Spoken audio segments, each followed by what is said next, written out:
벗어붙이고 농사면 농사, 노동이면 노동을 해먹고 사는 사람들과 마찬가지로 오늘이 아득하기는 일반이로되 그러나 그런 사람들과도 또 달라 명일이 없는 사람들, 이런 사람들은 어디고 수두룩해서 이곳에도 많이 있다. 정주사도 갈 데 없이 그런 사람이다.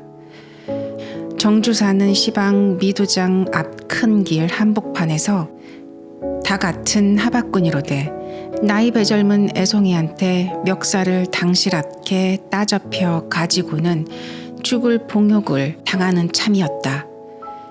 시간은 오후 2시 반, 후장의 대판 시세 2절이 들어오고 나서요. 절기는 바로 5월 초생. 싸움은 퍽 단출하다. 안면이 있는 사람들이 없는 반은 아니지만 누구 하나 나서서 말리지도 않는다. 지나가던 상점의 심부름꾼 아이 하나가 자전거를 반만 내려서 오독하니 바라보고 서 있는 것이 그림의 천경 같아 더욱 호젓하다.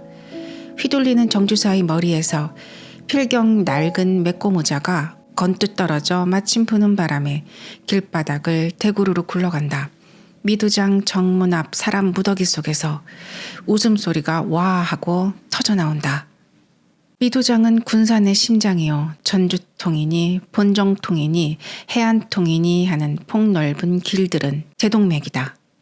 이 대동맥 군데군데는 심장 가까이 여러 은행들이 서로 호응하듯 옹이하고 있고 심장 바로 전후 좌우에는 중매점들이 전화줄로 거밋줄을 쳐놓고 앉아있다. 정주사는 자리하고도 이런 자리에서 봉변을 당하는 참이다. 그러나 미두장 앞에서 일어난 싸움이란 빤히 속을 알조다.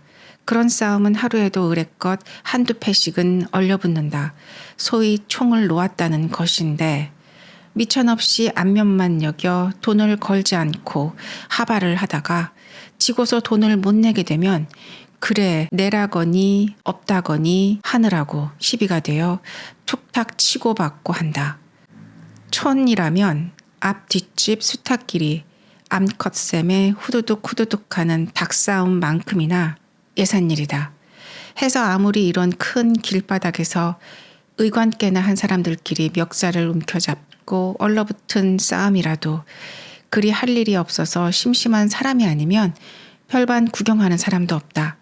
다 알고 지내는 같은 하박꾼들은 싸움을 뜯어 말리기는커녕 중매점 처마 밑으로 미두장 정문 앞으로 넌지시 비켜 서서 흰머리가 희끗희끗 장근 50의 중늙은이 정주사가 자식뻘밖에 안 되는 애송이한테 그런 해고를 당하는 것을 되레 고소하다고 빈정거리기만 한다. 그때 마침 은행 군산지점의 당좌계에 있는 고태수가 잠깐 다니러 나왔는지 맨머리로 귀 위에 철필대를 꽂고 슬리퍼를 끌고 미두장 앞을 지나가다가 싸움 열린 것을 보더니 멈칫 발길을 멈춘다. 그러자 또 미두장 안에서는 중매점 마루강의 바다지로 있는 곱사 장형보가 끼우시 밖을 내다보다가 태수가 온 것을 보고 매기같이 째진 입으로 희죽희죽 웃는다. 자네 장래의 장인 방금 죽네. 방금 죽어. 어여 쫓아가서 말리게. 괜히 소복 입고 장가들게 되리. 어여 가서 뜯어 말리라니까 그래. 모여 섰던 사람들은 태수를 아는 사람이고 모르는 사람이고 모두 돌려다 보면서 빙긋빙긋 웃는다. 태수는 형보더러 눈을 흘기면서도 함께 웃는다. 그는 형보 말대로 싸움을 말려주고는 싶어도 형보가 방정맞게 여럿이 듣는 데서 그런 말을 씨월거려놔서 차마 열적어 선뜻 내닫지 못하는 눈치다. 그러나 그것도 잠깐이요. 형보한테 빙긋 한 번 더 웃어 보이고는 싸움 열린 길 가운데로 슬리퍼를 직직 끌고 건너간다. 이건 무얼 이래요. 점잖잔 개쓰리. 이거 노시오. 태수는 정주사의 멱살을 잡은 애송이의 팔목을 말하는 말조보다는 우악스럽게 훑으려 쥔다. 정주사는 점직해서 안 돌아가는 고개를 억지로 돌리고 애송이는 좀 머쓱하기는 하면서도 멱살은 놓지 않는다. 아니 이런 경우가 어디 있어요. 나이께나 조이 먹어가지고는. 노라면 놔요. 버럭 소리를 지르면서 태수는 쥐었던 애송이의 팔목을 잡아 낚는다. 잘잘못은 누게 있던지 그래 댁은 부모도 없소? 젊은 친구가 나이 자신 분한테 이런 행패를 하게? 몰아대면서 거듭떠보는 태수의 눈살은 주름찮게 팽팽하다. 애송이는 할 수 없이 멱살을 놓고 물러선다. 그렇지만 경우가 그렇잖거든요. 경우가 무슨 빌어먹을 경우람. 누구는 그 속 모르는 줄 아오? 하바하다가 총 났다고 그러지? 여보, 그렇게 경우가 밝고 하거든. 애역 경찰서로 가서 받아달래구려. 허허 참. 애송이는 더 성붙지 못하고 돌아서서 미두장 정문께로 가면서 혼자 무엇라고 두런거린다. 정주사는 검다 희단 말이 없이 모자를 집어들고 건너편의 중매점 앞으로 간다. 중매점 문 앞에 두엇이나 모여 섰던 하박꾼들은 정주사의 기색이 하도 암담한 것을 보고 입대까지 조롱하던 낫꽃을 얼핏 고쳐 갖는다. 담배 있거들랑 한 개 주게. 정주사는 누구한테라 할 것 없이 손을 내밀며 한 대를 바라보고 우두커니 한숨을 내쉰다. 여느 때 같으면 담배 몇 겼소? 하고 조롱을 하지 단박에는 안 줄 것이지만 그중 하나가 아무 말도 없이 막고 한 개를 꺼내준다. 정주사는 담배를 받아 붙여 물고 연기째 길게 한숨을 내뿜으면서 넋을 놓고 먼 하늘을 바라본다. 광대뼈가 툭 붉어지고 훌쭉 빠진 볼은 배가 불러도 시작만 해보인다. 기름기 없는 얼굴에는 5월의 맑은 날에도 그늘이 진다. 분명 차는 눈을 노상두고 깜짝거리는 것은 괜한 버릇이오. 그것이 마침감으로 꼬리도 궁상스럽다. 못생긴 노랑수염이 몇 나담되게 신육만 자랐다. 그거나마 정주사는 잊지 않고 자주 쓰다듬는다. 정주사가 낭명이 되어 한숨만 쉬고 서서 있는 것이 그래도 보기에 딱했던지 마코를 선심 쓰던 하박군이 부드러운 말로 위로를 하는 것이다. 어서 댁으로 가시오. 다 이런데 발을 들여 놓자면 그런 창피 저런 창피 보기도 예사지요. 옷고름이랑 저렇게 뜯겨져서 못 쓰겠소. 어서 댁으로 가시오. 정주사는 대답은 안 하나 비로소 정신이 들어 모양 창피하게 된 두루마리 꼴을 내려다본다. 옆에서 위로하던 하박군이 한 번 더 선심을 내어 중매점 안으로 들어가더니 핀을 얻어가지고 나와서 두루마기 고름 뜯어진 것을 제 손으로 찍어매준다. 가래 끓는 목 가다듬을 한번 하더니 은행이 있는 댁께로 천천히 걸어간다. 5자가 될락말락한 키에 가슴을 딱 버티고 한 팔만 뒷짐을 지고 그리고 쫙 바라진 8팔자 걸음으로 아장아장 걸어가는 맵실한 누구더러 보라고 해도 시장스러운 꼴이다.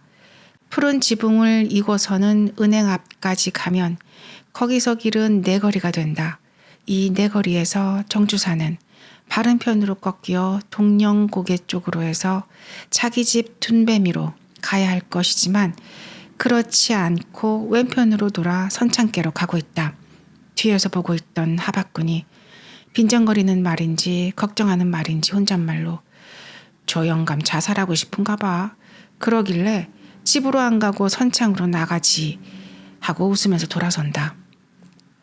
앞 뒷동이 뚝 잘려서 도무지 어떻게 할 도리가 없는 게 정주사네다. 그러나마 식구가 자그마치 6, 21살 먹은 맏딸 초봉이를 우두머리로 17살 먹은 작은 딸 개봉이, 그 아래로 큰아들 형주 이해가 14이요. 훨씬 떨어져서 6살 먹은 병주, 이렇게 4남매에 정주사 자기네 내외해서 6식구다.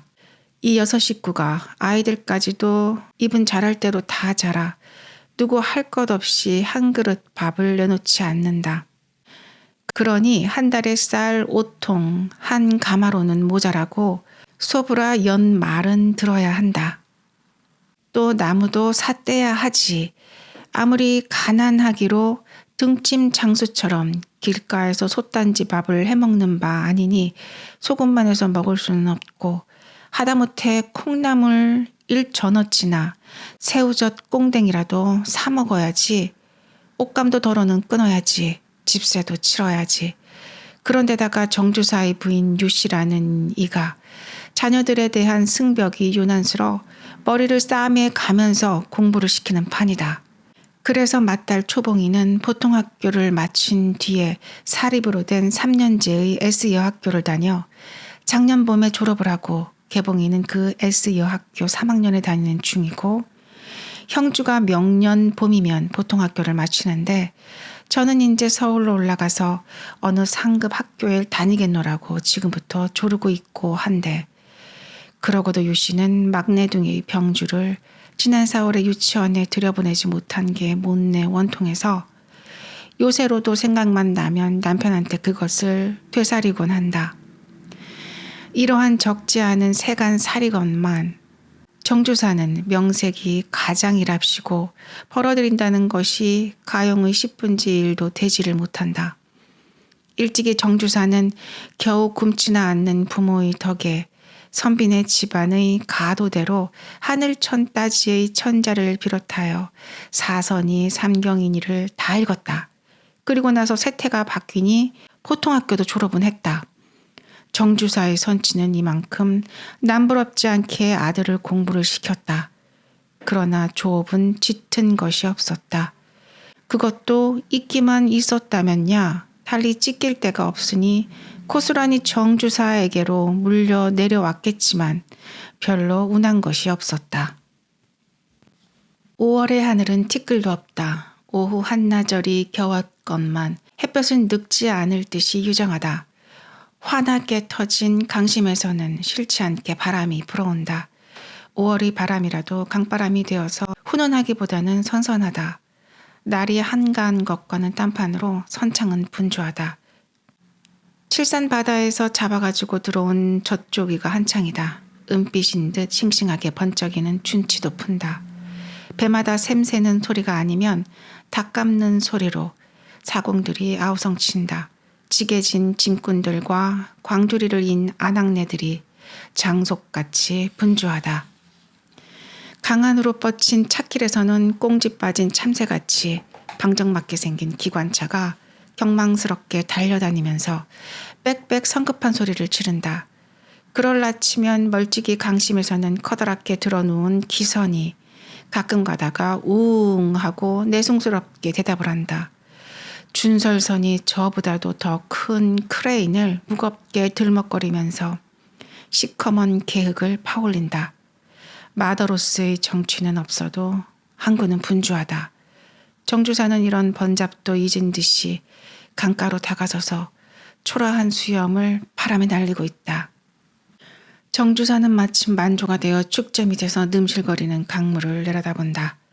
그는 죽지만 않을 테라면 시방 그대로 두루마기를 둘러쓰고 풍덩불로 뛰어들어 자살이라도 해보고 싶은 마음이다. 젊은 녀석한테 대로상에서 멱살을 따잡혀 들을 소리 못 들을 소리 다 듣고 망신을 한 것이야 물론 창피다. 그러나 그러한 창피까지 보게 된 이 지경이니 장차 어떻게 해야 살아가느냐 하는 것이 창피고 체면이고 다 접어놓고 앞을 서는 걱정이다. 어린 자식들을 데리고 어떻게 살아가나. 이것은 아무리 되씹어도 별 뾰족한 수가 없고 죽어 없어져서 만사를 보지 않고 듣지 않고 생각지 않고 하는 도리뿐이다. 미상불 그래서 정주사는 막막한 때면 죽고 싶다, 죽어버리자 이렇게 벼른다. 그러나 막상 죽자고 들면 죽을 수가 없고 다만 죽자고 든 것만이 마치 염불이나 기도처럼 위안과 단념을 시켜준다. 이러한 묘리를 체득한 정주사는 그래서 이제는 죽고 싶어 하는 것이 하나의 행티가 되어버렸던 것이다. 정주사는 흥분했던 것이 사라지니 그제서야 내가 왜 청승맞게 강변에 나와서 이러고 섰을꼬 하는 싱거운 생각에 슬며시 발길을 돌이킨다. 그러나 이제 갈 때라야 집뿐인데 집안일을 생각하면 다시 걸음이 내키지 않는다. 어제 저녁 쌀아기 한 대로 콩나물죽을 쑤어 먹고는 오늘 아침은 판판 굶었다. 시방 집으로 갔댔자 처자들이 시장한 얼굴들이 그래도 행여하고 가장이요 부친인 자기를 기다리고 있을 판이다. 다만 17전짜리 현미씨라도 한 대라도 사가지고 갔으면 들어가는 사람이나 기다리는 식구들이나 기운이 나련만 그것조차 마련할 도리가 없다. 정주사는 은행 모퉁이까지 나와서 미두장께를 무심코 돌려다 보다가 얼른 외면을 하면서 내가 내깐 놈의 대를 다시는 발걸음인들 하나 보아라. 누가 굳이 오라고를 할세 말이지. 그러나 이렇게 혼자서라도 옹심을 먹어 두어야 조금은 속이 후련해진다. 그것은 이번이 처음이 아니다. 그저 가끔 미천없이 하바를 하다가 도화를 부르고는 젊은 사람들한테 여지없이 핀잔을 먹고 그런 끝에 그 잘난 수염도 잡아 끄들리고 그 밖에도 별별 창피가 비일비재이다. 그래서 작년 가을에는 내가 이럴 일이 아니라 차라리 벗어붙이고 노동을 해먹는 게 옳겠다고 크게 용단을 내어 선창으로 나와서 짐을 접은 일도 있었다. 그러나 체면이라는 것 때문에 일껏 용기를 내가지고 덤벼든 막벌이 노동도 반나절 못하고 작파해버렸다. 힘이 당해낼 수가 없었던 것이다. 그는 반나절 동안 배에서 선창으로 퍼올리는 짐을 지다가 거진 죽어가지고 집으로 돌아가서는 그 길로 탈이 난 것이 10여일이나 갱신 못하고 알았다. 집안에서들은 여느 그저 몸살이거니 하고 걱정은 했어도 그날 그러한 기막힌 내평이 있었다는 것은 종시 알지 못했다. 그런 뒤로는 막벌이 노동을 해먹을 생심은 다시는 내지도 못했다. 못하고 그저 창피하났다나 벌이야 있으나 없으나 종시 미두장의 방퉁꾼으로 지냈고 양식을 구하지 못하는 날은 처자들을 데리고 앉아 굶고 이렇게 사는 참이다. 입만 가졌지 손발이 없는 사람. 이것이 정주사다. 진도라고 하는 섬에서 나는 진돗개 하며 금강산의 만물상이며 삼청동 숲속에서 울고 노는 새들이며 이런 산수고 생물이고 간에 천연으로 묘하게 생긴 것이 천연 기념물이라고 한다. 그럴 바이면 입만 가졌지 수족이 없는 사람. 정주사도 기념물 속에 들기는 하는데 그러나 사람은 사람이니까 천연 기념물은 못 되고 그러면 인간 기념물이겠다.